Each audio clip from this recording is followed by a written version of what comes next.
Good morning, ladies and gents. So I'm back with another video, and this time I'm going to be looking at Myth of Empires and where it is currently at. So Myth of Empires now has been actually out for a little while.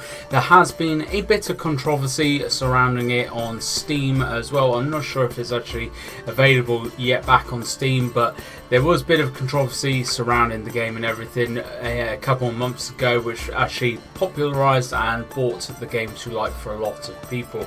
Now, controversy aside, the game itself is still doing very well. I've actually dived straight back into it recently and had a good look at it, and some of the changes, the patches, everything that has been happening in the last couple of months has really helped the game kind of survive and now start to thrive as well. They have managed to sort out a lot of bugs. They've managed to sort out a lot of issues which were present when the game first released, and it just seems to play a lot better. It feels a lot better. It actually plays very, very well, very smooth, and I'm going to be showing you a bit of gameplay footage right now. So my character, this is my character that I did actually level up before. It's about level 24, so I've got a fair amount of crafting skills. I've got a fair amount of kind of idea and knowledge surrounding myself in the game of what to do. Here I'm just showing you the inventory screen.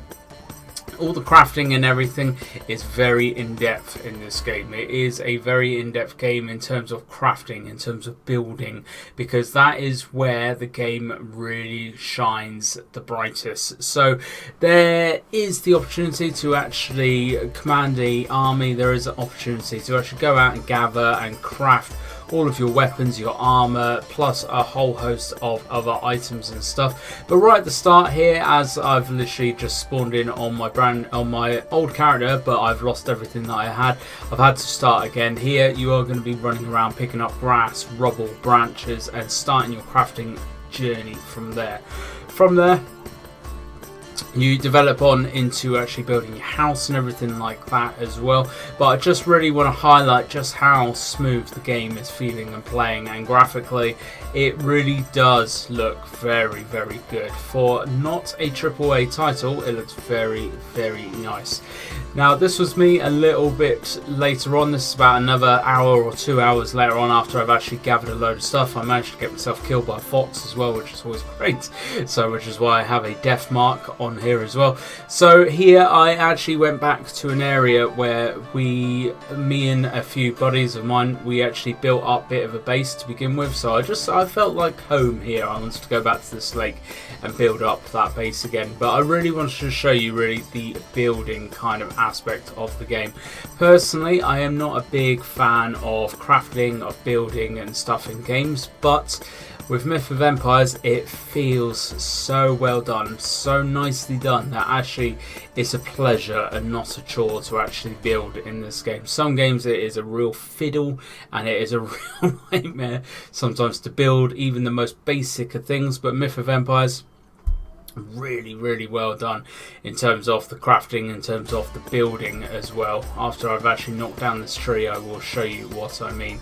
So I do just build in a minute a very basic kind of house, but it does do its job. It managed to allow me to put down a respawn point in the form of a bedroll, and this is kind of where you're going to be for the early stages of the game. You are going to build up first in a very small kind of house, whatever. So obviously playing with a group of you can build up an established kind of settlement with your farms, your houses, a little bit of defense as well for AI bandits or even other players coming to actually raid you, and you start to get a real feel for the game and just what kind of potential it has. Now later on stages, unfortunately I haven't actually got footage from because I never actually made it that far. However, once you get into the game a little bit and once you start getting quite an established kind of base with a furnace, a smelter, all the rest of it, you can start really building stuff up. You can go out to resource points and actually put a follower on a resource point so you can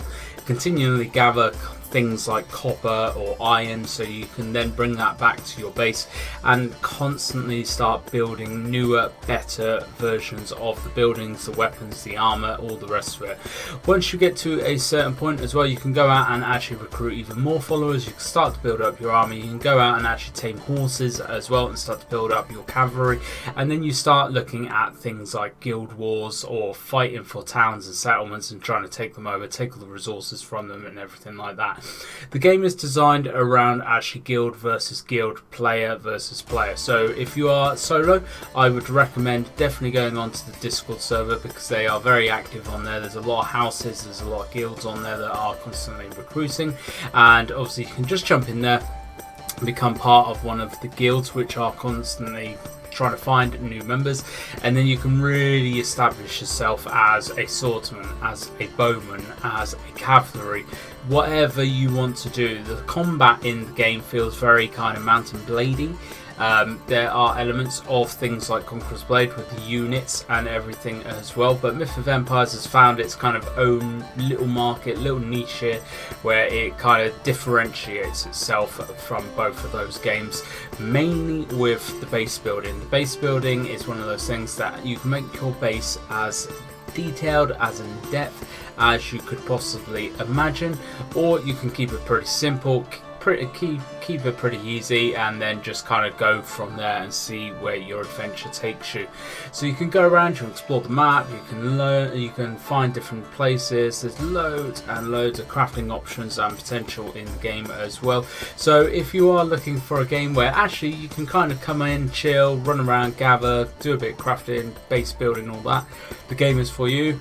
Or the other way as well, if you are actually looking for a game where you'll be able to get in, you'll be able to find your feet in terms of combat and kind of really hammer home having a very solid kind of strength in yourself. So if you are a really good cavalry player, for example, I am sure plenty of guilds will be after you because you will form part of their cavalry squad, for instance. There is so much potential in the game. There are so many different ways you can kind of play it, and it's all down to you there and then. If you are interested, I will look at making more videos, even possibly guides on the game in the future as well. But right now I've got 2 codes to give away, so what I want you to tell me down in the comments below is how would you, or how are you if you're already playing, how would you play the game? Would you play it as a mercenary, say going around and offering your services in exchange for money to the different guilds? Would you actually become a gatherer, a crafter, a well-known blacksmith, say, in the game? How would you actually play the game? There are so many different options, so many different varieties you could play the game in, that I would be very intrigued to find out what each and every one of you would be playing. I will draw a winner in the next few days, and I will put a message out onto my Discord, so make sure you are joining my Discord channel as well to see if you are a winner. The link is down in the description box below for you. I will give you the codes. The codes are then redeemed through the official website, which I will explain to whoever the 2 winners are. Hopefully as well we can get some more giveaways going, all dependent on how well this video does. So if you know anybody that is interested in the game, or people that may be interested but a little bit kind of, oh, I don't know if I'm going to buy it, have a look at this video, share this video to them, and really try and sell it to them and get more people involved. The bigger the game becomes, the more people involved in the game, the better the game will be in terms of guild wars and things like that. Thank you very much for watching though, folks. I hope you've enjoyed this one. I hope this has really shown you the game in all of its glory. I'm going to leave it right there though. Like I said, let me know down in the comments below if you want to see more from the game. Good luck to each and every one of you that joins the giveaway, and I will catch you in the next one.